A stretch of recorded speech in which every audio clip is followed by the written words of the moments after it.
murder is murder, no matter how exonerating the circumstances. And that one bullet for the no shooting sign, one for the beer can, and one for Harry. How about the rabbit? And one for the rat. This looks like a good place. Ah, you're a lucky fellow, Harry Warp. The Trouble with Harry, 1955, is a quirky black comedy that swaps spies and killers. Do you know him, Miss Graver? No. Doesn't live around here. Well, he died around here. That's what counts now. For charmingly eccentric New Englanders who can't decide what to do with a dead body. But the making of the film was filled with near-death experiences and production headaches. Here are 20 weird facts you didn't know about The Trouble with Harry, 1955. Number 1. It was Shirley MacLaine's big screen debut.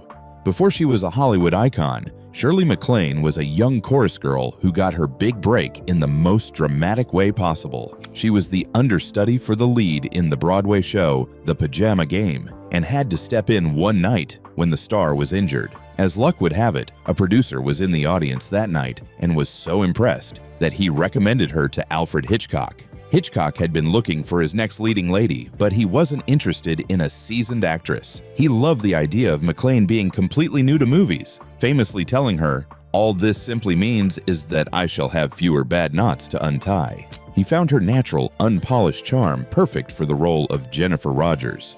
if you want to undress me, you have. Well, it wasn't exactly that.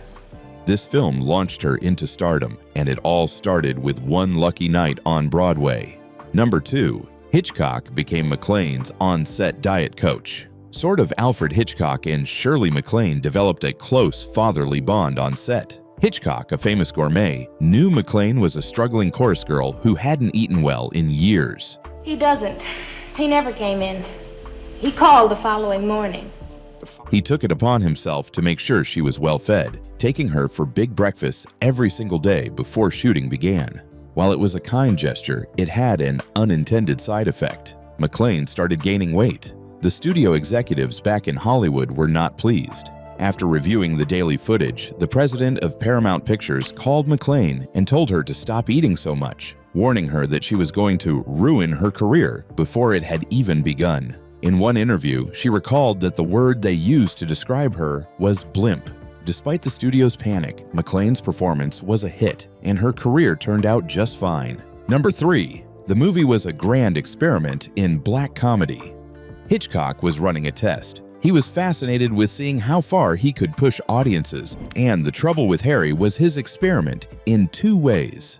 First, he wanted to see if American moviegoers, who were used to more obvious slapstick humor, would appreciate the subtle, dry, and distinctly British style of black comedy. It was an accident pure and simple.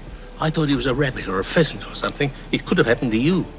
A story about a group of people calmly discussing a corpse as a minor inconvenience was a risky move.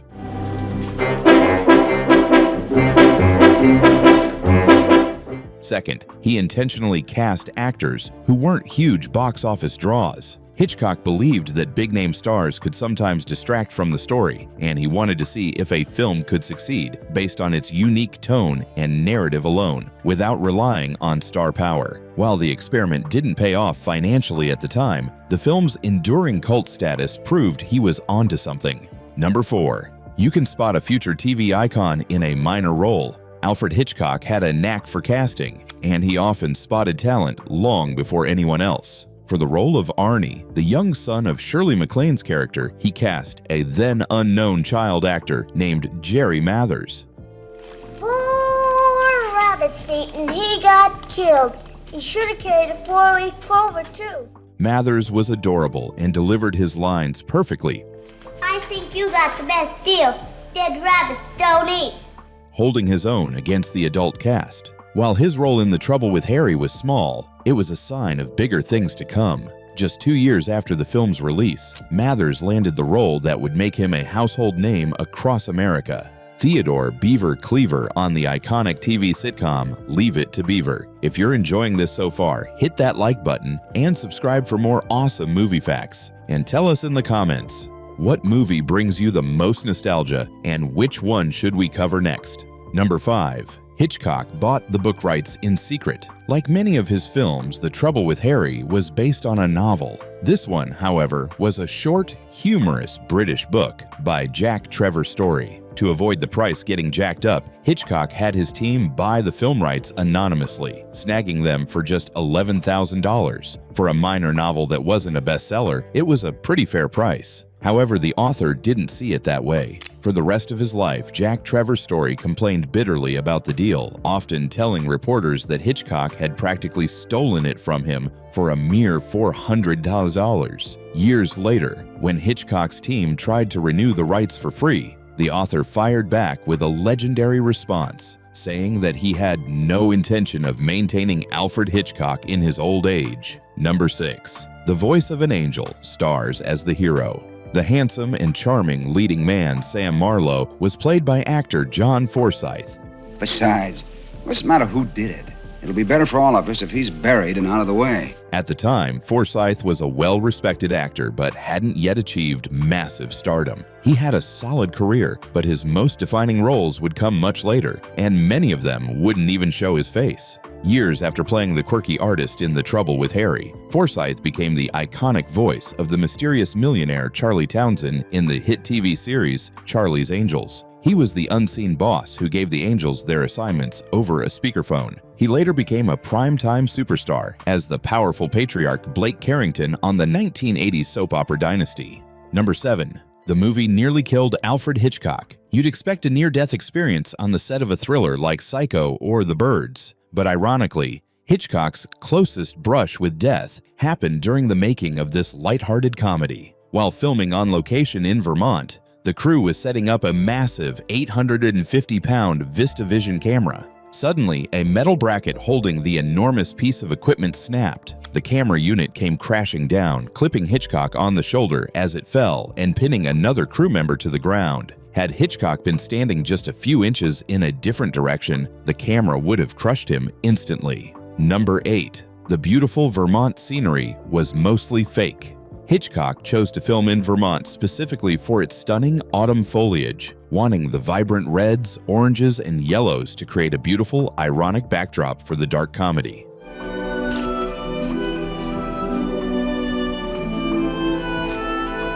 But the New England weather had other plans. It rained, and rained, and rained.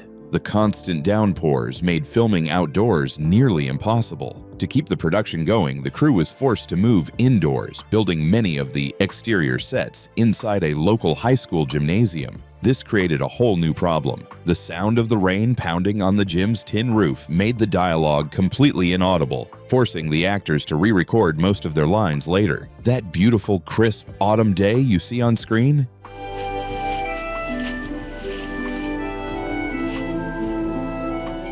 It was often just a clever illusion created inside a noisy, rainy gym.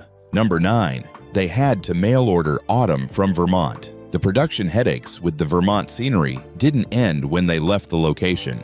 Months later, back in Los Angeles, Hitchcock decided he needed a few more shots of Harry's corpse lying in the colorful leaves.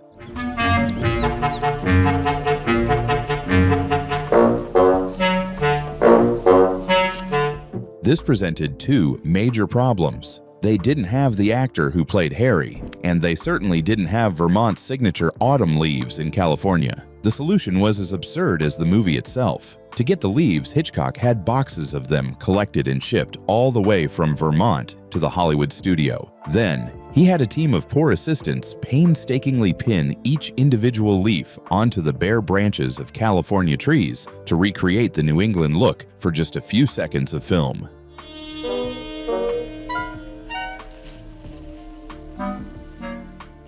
Number 10. The corpse actor was unavailable for reshoots. Recreating the autumn leaves was only half the battle for the reshoots. The other problem was that Philip Truex, the actor who played the titular corpse, Harry Warp, was no longer available. How do you film new scenes of your main dead body when the actor is gone? Hitchcock, ever the resourceful director, simply hired a body double. But to make sure the audience wouldn't notice the switch, he had to get creative with the camera angles. In the new shots, the double's head is always conveniently hidden by a bush or another object. There he is. No, it can't be. Harry. Number 11. It was a massive box office flop. Despite its charm and originality, The Trouble with Harry completely bombed at the box office. Audiences in 1955 just didn't seem to get it. They came expecting a typical Hitchcock thriller filled with suspense and danger, but instead, they got a slow-paced, quirky comedy about a dead body. A harmless pot-shot at a rabbit and I'm a murderer. A killer. The film was made on a relatively small budget, but it still ended up losing the studio around $500,000, a significant amount of money at the time. Critics were also divided, with many not knowing what to make of its strange tone. The failure was a disappointment for Hitchcock, but it never changed his own opinion of the movie. It remained one of his personal favorites for the rest of his life, a little gem that he felt was simply ahead of its time. Number 12. The theme song, You Almost Heard, became an all-time classic. The film marked the beginning of a legendary collaboration between Alfred Hitchcock and composer Bernard Herrmann, who would go on to score classics like Vertigo and Psycho. For The Trouble with Harry, Herrmann crafted a playful and charming score that perfectly suited the film's tone. However, during the creative process, he briefly considered using a quirky, pre-existing piece of music for the opening credits.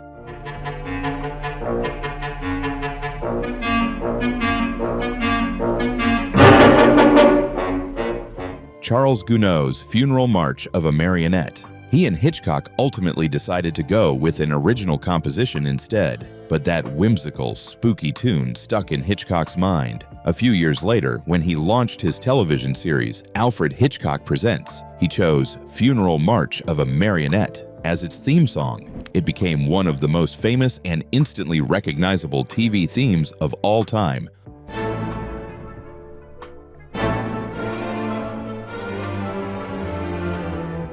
Forever linked to Hitchcock's silhouette. Number 13. Hitchcock's cameo is almost impossible to spot. Alfred Hitchcock's brief, walk-on appearances in his own films are the stuff of legend, and fans love to try and spot him. Usually he's fairly easy to see, whether he's boarding a bus or walking a dog, but his cameo in The Trouble with Harry is one of his most difficult to catch.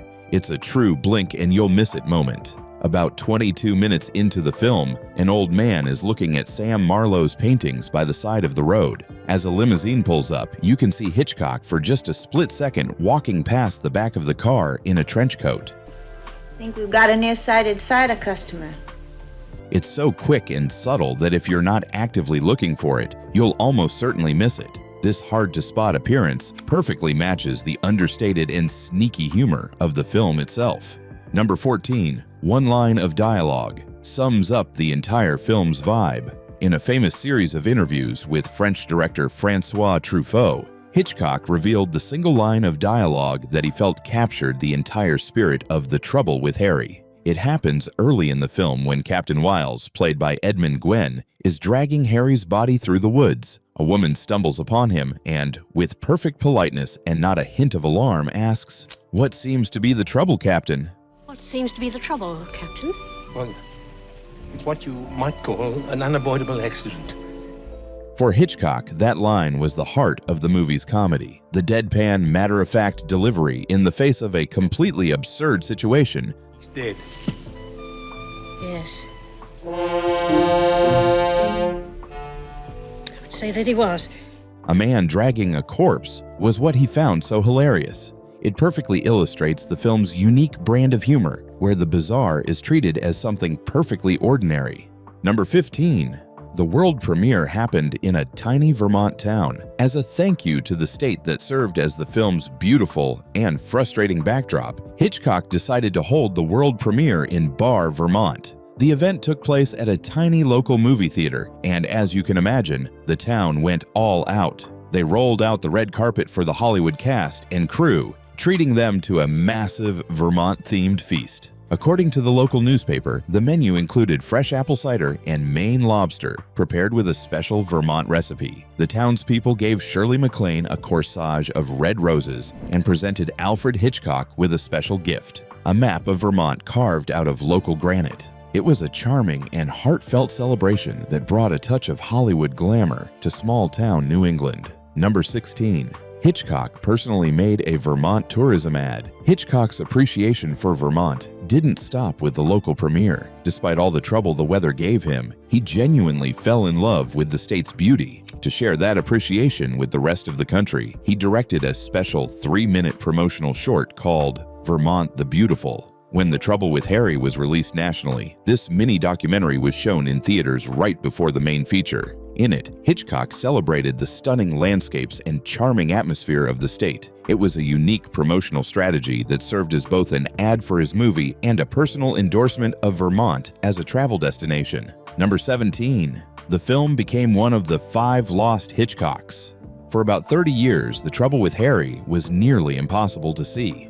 After its initial run, the film, along with 4 other Hitchcock masterpieces, Rope, 1948, Rear Window, 1954, The Man Who Knew Too Much, 1956, and Vertigo, 1958, vanished from circulation. This was because Hitchcock had secured the rights to these 5 films himself and, for various personal and legal reasons, decided to pull them from the public eye. They became known among movie buffs as the legendary 5 Lost Hitchcocks. After his death in 1980, the rights passed to his daughter, Patricia Hitchcock. She finally agreed to re-release them, and in 1984, a new generation of film lovers got to experience The Trouble with Harry for the first time, helping it finally find the audience it deserved. What do you like most in the whole world? Strawberries, I guess. Number 18. It was supposed to star Grace Kelly. When Hitchcock was first developing the film, he only had one actress in mind for the lead role of Jennifer, his ultimate muse, Grace Kelly. She had just starred in 3 of his films back-to-back, Dial M for Murder, Rear Window, and To Catch a Thief, and their collaboration was one of the most successful in cinema history. However, by the time he was ready to film Harry, Kelly was unavailable. She was already committed to another project and, more importantly, was preparing for her new real-life role as Princess of Monaco. Her absence forced Hitchcock to look elsewhere, which ultimately led him to the chorus line of The Pajama Game and the discovery of Shirley MacLaine. The captain and Sam buried him first. The captain was so scared. But then he accounted for all his bullets. It's fascinating to imagine how different the film might have been with Kelly's cool elegance instead of MacLaine's quirky charm. Number 19. The film's composer was a Hitchcock first-timer. The magnificent score was created by Bernard Herrmann, but this was his very first time working with Alfred Hitchcock. The director was so impressed with Herrmann's work on the radio dramas he produced for Orson Welles that he hired him for the film. Herrmann's whimsical, slightly mischievous music was a perfect match for the movie's oddball tone, and it kicked off one of the greatest director-composer partnerships in film history. Herrmann would go on to create the tense, unforgettable scores for Hitchcock's biggest thrillers, including the sweeping romance of Vertigo and the terrifying, shrieking violins of Psycho. But it all started here, with the gentle, playful melodies that accompanied a pesky corpse on an autumn day in Vermont.